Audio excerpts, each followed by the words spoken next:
السيكولوجي علم مهم وتأثيره عميق على قراراتنا في التصميم، وخلى تصميماتنا مش مجرد صورة حلوة.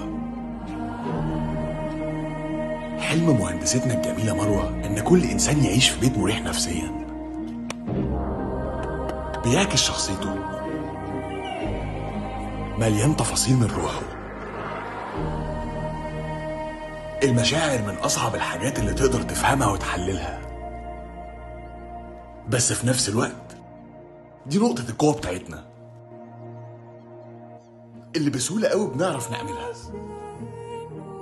التصميم حالة جميلة بنعيش فيها وبتعيش فينا، وهي العصاية السحرية بتاعتنا اللي نقدر بيها نحول حياة أي حد لجنة مليانة راحة وسكون وطمأنينة. الرحلة لسه بتبدأ وإحنا مكملين فيها.